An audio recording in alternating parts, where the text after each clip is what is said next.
The finale of Paradise Season 1 delivers a tense and emotional conclusion, tying up key mysteries while setting up new ones.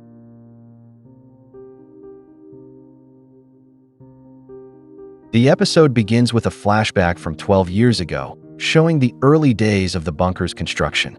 At first, it seems like just another scene from the past, but it quickly becomes clear that this moment holds the key to understanding everything happening in the present timeline.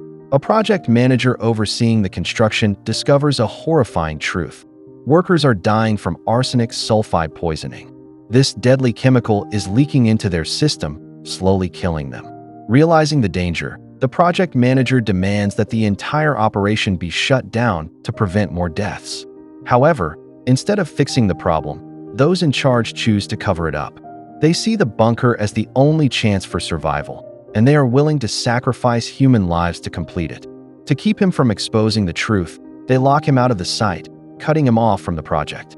This moment sets up a major theme of the show. The powerful will always put their own survival first, no matter the cost. The project manager is not just fighting for the workers. He is fighting against a system that values secrecy over human life. After being silenced, the project manager is left with nothing but anger. He knows what's coming, the apocalyptic event that the bunker is meant to protect people from. But instead of being treated like a hero for trying to warn others, he is shut out and ignored. This frustration builds up over time, leading him to take desperate action. In a shocking moment, he infiltrates a White House press conference with one goal: assassinate the president. His failed attempt leads to chaos, and in the crossfire, Collins is shot instead. This event becomes one of the most important turning points in the series. It reveals that from the very beginning, the truth has been buried, and those who try to expose it pay the ultimate price. This flashback is a direct explanation for what is happening in the present timeline. The people in power today are still hiding the truth, just like they did 12 years ago. Those who try to fight back are still being silenced, just like the project manager was, and violence continues to repeat itself, proving that nothing has really changed.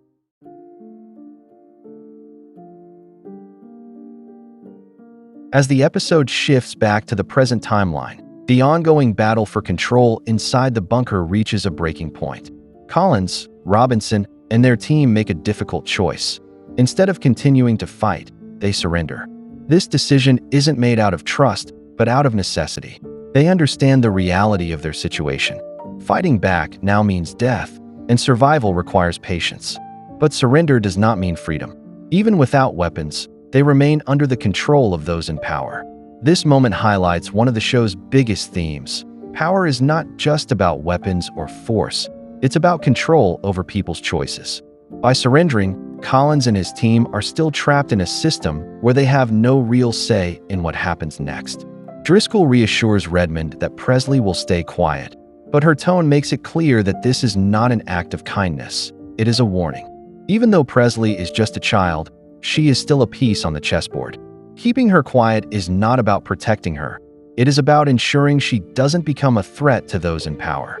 One of the most subtle but powerful moments in this episode is when Driscoll is denied a Wii as a reward for her loyalty. At first, this seems like a small, almost unimportant detail. After all, a video game console doesn't seem like a major issue in a world falling apart. But this moment carries a deeper meaning. It proves that loyalty in the bunker is never truly rewarded. People may follow orders, obey the rules, and do everything right, but in the end, they are only being used. It reinforces the idea that control in the bunker is absolute. Even small pleasures, like a game console, are denied as a reminder of who is really in charge. While these power struggles play out, Robinson and Dr. Torabi turn their attention to something even more dangerous: the arrival list. They start digging deeper, looking for irregularities and hidden identities. Their investigation leads them to Maggie, a diner worker, who at first seems innocent and harmless. But when confronted, Maggie reveals a shocking truth. She and Trent are not who they claim to be. They infiltrated the bunker, stealing the identities of the real Trent and his wife Maggie. This discovery adds a new layer of tension to an already unstable situation.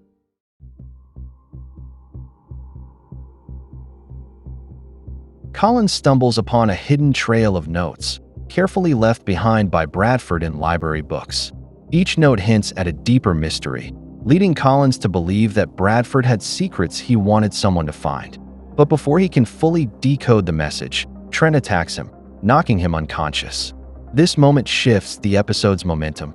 The mystery surrounding the bunker is about to be exposed.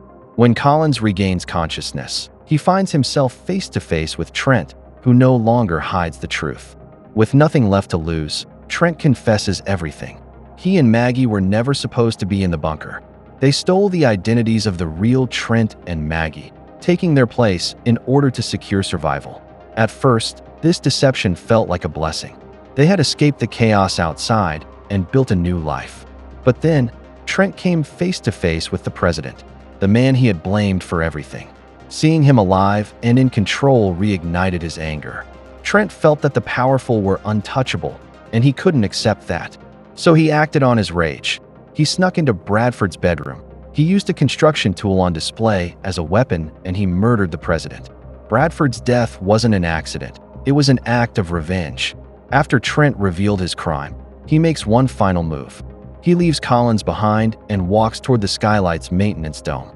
Without hesitation, he jumps to his death, ending his life in the most dramatic and unsettling way possible.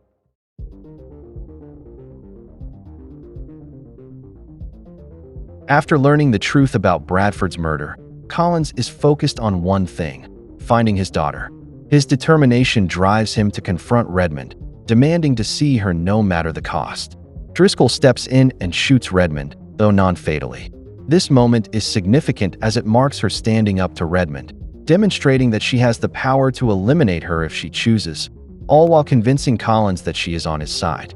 The episode ends with several shifts in power and significant developments.